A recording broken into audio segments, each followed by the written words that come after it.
नमस्कार मंडळी, स्वागत आहे तुमचं माझ्या यूट्यूब चॅनलमध्ये. तर प्लीज माझ्या चॅनलला सबस्क्राईब करा बरं का. काही सबस्क्रायबर पण काय वाढनात आणि वॉच टाईम पण काय वाढना बरं का. प्लीज तर सपोर्ट करा बरं का, कारण का 6 महिने जवळजवळ 6 महिने तर होतच आलेत, पण चॅनलची ग्रोथ काही नाही. त्यामुळे मी कंटेंट पण थोडंसं चेंज करणार आहे बरं का. मग काय होतंय बघू. चला तर मग आज गेलो पुण्याला मस्त फिरायला. मग काय पुण्याला फिरायला जायचं म्हणल्यावर थोडंसं टेन्शन येतं बरं का. कारण का ट्रॅफिक असतं, त्यामुळं गाडी फिरण्याऐवजी आम्ही जास्त करून रस्त्यातच गुंतून बसतो बरं का. पण सगळ्यात आधी आम्ही गेलो ह्याच्यामध्ये इस्कॉन टेम्पलमध्ये. ते टेम्पल इतकं छान होतं ना, जसं एंट्री करताल ना तसं सगळं एकदम स्वच्छ, कुठे कचरा वगैरे नाही. पहिल्यांदा गार्डन वगैरे चांगलं मस्त, बगीचा वगैरे, फुलांची वगैरे झाडी.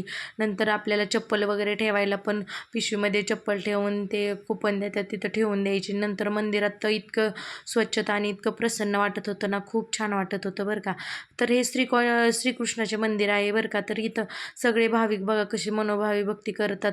तर ते कसे बसलेले आहेत, कोणी गीत वगैरे गात आहेत, कोणी म्हणजे भजन कीर्तन आरती वगैरे चालूच आहे. मी हे मंदिर पहिल्यांदाच पाहिलं बरं का. ह्याच्या आधी कधी पाहिलं नाही. तसंच तिथं ना श्री स्वामी समर्थांची मूर्ती पण खूप सुंदर होती बरं का.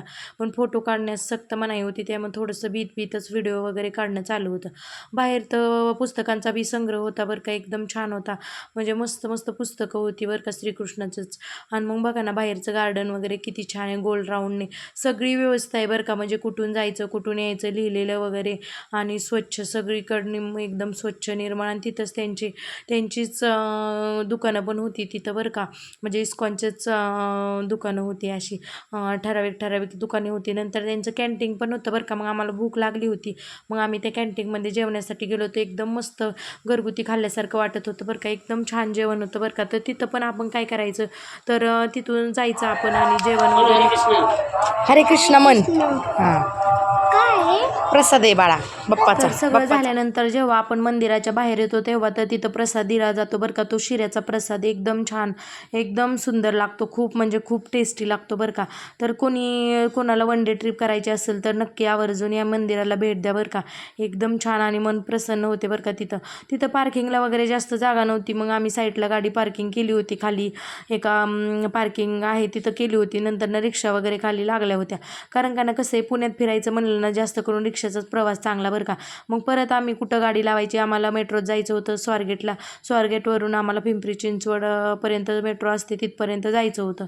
तर कुठे गाडी लावायची म्हणलं तर मग आम्ही एका मॉलमध्ये खाली पार्किंगमध्ये गाडी लावली बरं का. तर त्यांना सांगितलं आम्ही 2-3 तासानंतर येणार आहोत. मग काय मेट्रोत बसण्यासाठी इकडं आलो.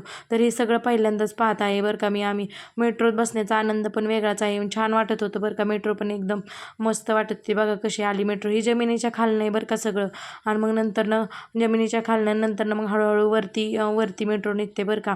म्हणजे ते काम केलेलं आहे तसं. मग काय मेट्रोत बसण्याचा आनंद वेगळाच होता, एकदम छान वाटत होतं बरं का. तर आम्ही पिंपरी चिंचवडला चाललो होतो. कशाला नाही बरं का. आम्ही खास मेट्रोचा प्रवास कसा असतो ते पाहण्यासाठीच खासमध्ये चाललो होतो बरं का. मग बाहेरचं दृश्य पण पाहणं चालू होतं. मस्त खाली बिल्डिंग वगैरे सगळं दिसत होतं, ते पण छान वाटत होतं बरं का. आद्विकला तर खूपच छान वाटत होतं बरं का. मग नंतर आलो आम्ही पिंपरी चिंचवडवरती. मग तिथं थोडंसं काहीतरी खाल्लं, म्हणजे नाश्ता वगैरे केला थोडासा. आणि मग नंतर परत रिटर्न दुसऱ्या मेट्रोने आम्ही इकडं आलो, परत स्वारगेटला आलो. नंतर स्वारगेटाला आल्यानंतर आमची गाडी घेतली आणि मग आम्ही स्वामीनारायण टेम्पल तिकडे आलो. तर तिकडे पण एकदम छान वाटत होतं बरं का. एकदम प्रसन्न वातावरण, कुठे कचरा वगैरे नाही, सगळी स्वच्छता, झाडे वगैरे. आणि बघा ना मंदिर तर किती छान, म्हणजे मन असं भारावून जाते बरं का. आकर्षक मंदिर आहे, इतकं छान वाटते ना मस्त. इथं सगळे पैसे टाकत होते आणि काहीतरी बोलत होते, म्हणजे काही श्रद्धा वगैरे असेल त्यांची, काय मला पण नाही सांगता येतं बरं का. तर कमेंट करून नक्कीच सांगा कोणाला माहीत असेल तर. तर बघा किती छान मंदिर आहे. तर मंदिरात एंट्री केली तर व्हिडिओ आणि फोटो काढण्यास सक्त मनाई होती. तेव्हा आतमध्ये गेल्यावरती मी काही फोटो वगैरे काढले नाही. मग नंतर बाहेर आल्यावरती परत फोटो वगैरे काढले. तर इथं फोटो काढण्यासाठी एकदम छान होतं बरं का. आणि आतमध्ये पण एकदम छान होतं बरं का पाहण्यासाठी.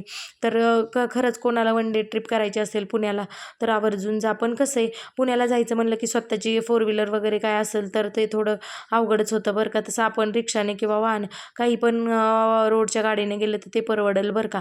कारण का तिथं गाडी लावायचा खूप प्रॉब्लेम होतो बरं का. आम्ही 2-3 चक्रा करून कसं बसं आम्ही गाडी लावली. मग काय इथं पण फिरलो, छान वाटलं बरं का. मस्त बसलो जरा वेळ ती. मग आद्विकची ओढ जास्त या खेळण्यांकडेच होती बरं का. मग त्याला घेऊन आलो. तो पण मस्त त्या खेळत होता. मग असाच आमचा आजचा दिवस पूर्ण ह्याच्यात धावपळीत म्हणजे फिरलो पण आणि गडबडीतच गेला बरं का. कसा वाटला व्हिडिओ मला नक्कीच कमेंट करून सांगा आणि माझ्या चॅनलला सबस्क्राईब करा.